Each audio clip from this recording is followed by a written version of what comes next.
Бузурманов: уктап жатканда тишин кычыраткандар нервин да текшертиши керек. Жалпы практикалык тиш доктуру Бактияр Бузурманов бруксизм же тиш кычыратууда кандай чараларды көрүү керектигин айтты. Бруксизм адаты өзгөчө кичинекей кезде пайда болот. Бул тууралуу Адис Спутник Кыргызстан радиосунун эфиринде маек куруп жатып билдирди. Анын айтымында, уктап жатканда тиш кычыратуу эмалдын сүрүлүп бузулушуна алып келет. Бруксизм менен жабыркаган адамдар дарыгерге дароо кайрылышы керек. Эгер ал адаттан арыла албаса, кечинде капа жумшак пластмассадан жасалган тиш коргогуч кийип жатышы керек. Аны адистер жасап берет. Бул тиштин сүрүлүүсүнөн коргойт. Тиш кычыратуу адатынан арылуу үчүн стоматологго гана эмес, неврология борборуна да барып текшерүүдөн өтүү зарыл, деди Бузурманов. Дарыгер бруксизм адатынан толугу менен кутулуу мүмкүн эмес экенин кошумчалады.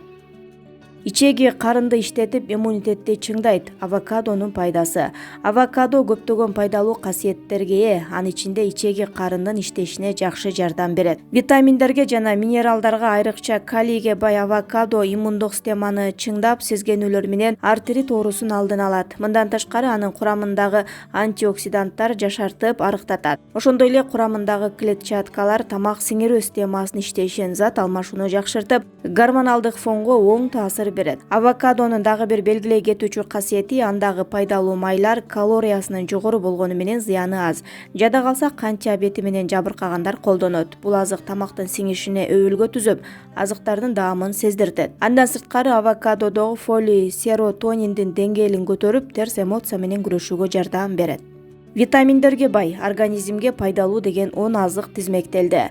Ага ылайык тизменин сап башында киноа деп аталган дан турат. Бул дандын курамында белок, аминокычкыл, кальций, темир, магний, калий жана башка микроэлементтер бар. Ошондой эле анда омега-3 майлуу кычкылы да көп. Ал жүрөк кан тамыр системасын бекемдөөгө жардам берет. Экинчи орунда кара моюл турат. Бул азык А, В жана Е витаминдерге бай. Ошондой эле мээнин клеткаларын коргоп, эс тутумду жакшырткан антиоксидант турат. Ошол эле учурда бул жемишти этияттык менен колдонуу керек, себеби анын курамында кум шекер көп экени айтылды. Брокколида тизменин алдыңкы сабынан орун алган. Капустанын бул түрү минерал азыктандыруучу заттарга мол келет. Мындан сырткары, анда С витамини, каротин, фосфор, темир, калий жана марганец бар. Брокколи клетчатканын булагы. Ал канда глюкозанын деңгээлин төмөндөтүүгө жардам берет. Жашылча кант диабети менен жабыркагандарга миңден бери. 10 мыкты азыктын катарына эти кызыл балыктын түрү, лосос, чычырканак, шпинат, мисте, авокадо, сулуу жана кулпунай кирген.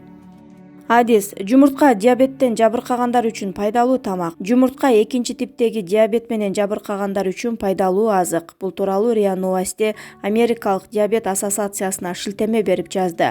Адистер тооктун бир жумурткасында 1 граммга жетпеген углевод жана 7 граммга жетпеген жакын белок бар экенин айтышат. Мындан сырткары, жумуртка нервти жана булчуңдарды чыңдап, жүрөк кан тамыр системасын жакшыртуучу калийдин булагы экендигин белгилешет. Жумуртканы ачкарын такай жеп туруу экинчи типтеги диабет менен жабыркаган адамдардын канындагы глюкозанын деңгээлин жакшыртууга мүмкүн экенин изилдөөлөр көрсөттү деп айтылат маалыматта. Дарыгерлер жумурткадан жасалган эртең мененки тамак адамды узак убакытка ток кармап, ашыкча тамак жеп алуудан сактап, денедеги майдын азайышына өбөлгө болоорун белгилешет.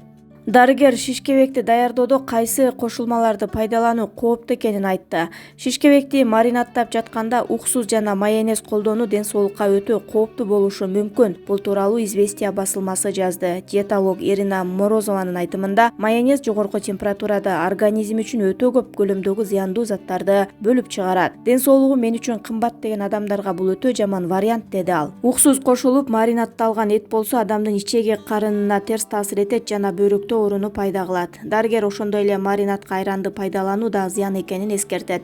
Себеби мындай ыкма организмдин белок менен темирдин иштетүүсүнө тоскоолдуктарды жаратат. Ал эми диетолог Маргарита Королева шишкебек жасоодо анардын ширесин колдонууну сунуштады. Ал этти жумшак кылып, пайдалуу заттарды сактап калат. Дарыгер акча соргон, пайдасынан зыяны көп процедураларды атап берди. Жөн эле акчаны кетирген жана ашыкча жасалган ден соолук процедуралары тууралуу Прайм телеканалына эксперттик медицина клиникасынын башкы дарыгери Олег Серебрянский айтып берген. Маселен, отоларингологдор мурунду деңиз тузу менен жууганга кеңеш беришет. Андан даярдалган препарат дарыканада кымбат, сасык тумоо күч алганда табуу да кыйын. Деңиз тузунан жасалган дарынын деле пайдасы бар, бирок мурунду кадимки туздуу суу жана физиологиялык физиологиялык аралашма менен жуугандын эч айырмасы жок. Натыйжасы ошондой эле болот. Бирок мурун көңдөйүн кечке эле жууй бербегиле. Аралашмалар табигый микрофлораларды кетирип, былжыр челдерге зыянын тийгизет. Көп учурда бул аллергиялык ринитке алып келет деген дарыгер.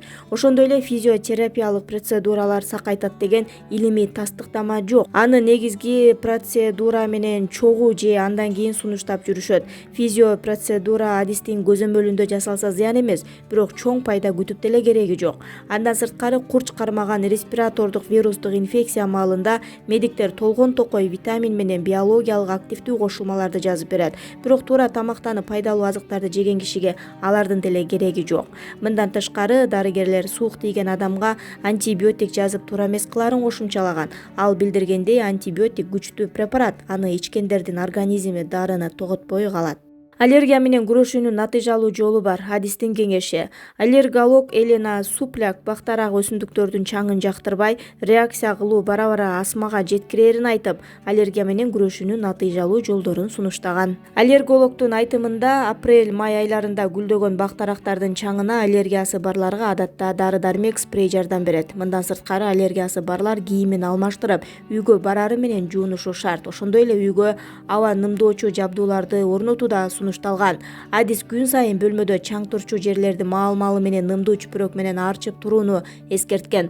Аллерголог узак убакытка чейин гүлдөгөн өсүмдүктөргө аллергиясы барлардын оорусу менен күрөшүү оорураак экенин белгиледи. Бул илдет менен күрөшүүнүн эң мыкты ыкмасы дарыгерге кечиктирбей көрүүнү. Адиске эрте кайрылгандар айрым учурда дартты толугу менен жеңип кете алат.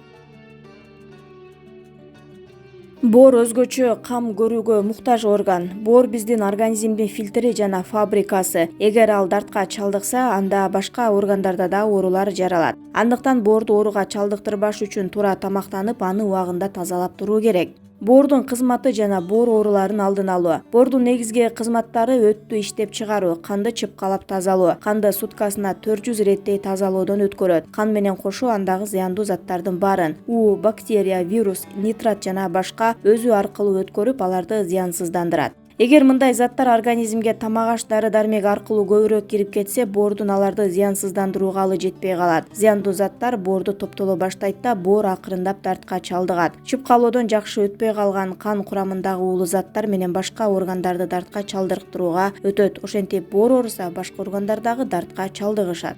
Боор оорулары жаралбаш үчүн туура тамактанып, өз алдынча жана ашыкча дары ичпөө кажет. Боорго жакчу тамак-аштар, кайнатма жана акшактардан жасалган тамактар, канаттуулардын жана жаш малдын майлуу эмес эти, балык, жашылча жемиштер, кургатылган кактар жана башкалар. Жакпай турган тамак-аштар, майлуу эт, куурулган, ышталган, туздалган жана абдан таттуу, ачуу азыктар, ичимдик газдалган суусундук, кычкыл жемиштер, уксус жана башкалар. Боорду тазалоо жолдору: айран жана бал менен. Эртең менен ачкарын 200 грамм айранга 1 аш кашык бал кошуп ичүү кажет. Ошону менен саат 11ге чейин тамак ичпөө зарыл. Муну 10 күн кайталап, анан 10 күн эс алып кайра баштай берсе болот. Сулуунун кайнатмасы менен кечинде 1 стакан сулууну сырдалган идишке салып 1 литр кайнаган сууга чылап коебуз. Эртең менен ал идишти ичинде ысык суусу бар башка идиштин ичине, мисалы мискейге салып 1 саат кайнатабыз. Анан муздатып сүзөбүз. Сүзгөндө сулуунун кайнатмасы 1 литрден азаят. Андыктан тундурма 1 литр болгодай кылып, үстүнө кайнаган суу кошобуз. Анан 5 маал 150 граммдан ичилет. Рецепт 16 жаштан жогоркуларга сунушталат.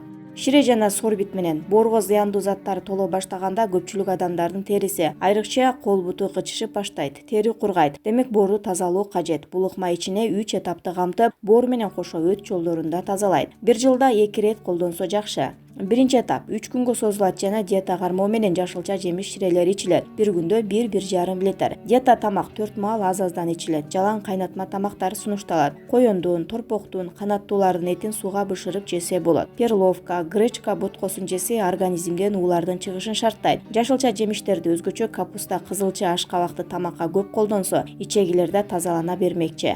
Ун азыктарын чектеп, таттуу ышталган, куурулган, туздалган азыктарды жебеш керек. Экинчи этап шире ичүү токтойт, бирок диета кармоо дагы 7 күнгө созулат. Эскертүү: боорунда, өтүндө, бөйрөгүндө жана табарсыгында ташы барларга бул ыкма болбойт. Колдонулган каражаттардын таасиринен улам кокос таш жылып кетип, өт жолдорун тосуп калса, карышуу, түйүлүү келип чыгат. Өмүргө коркунуч келиши да мүмкүн.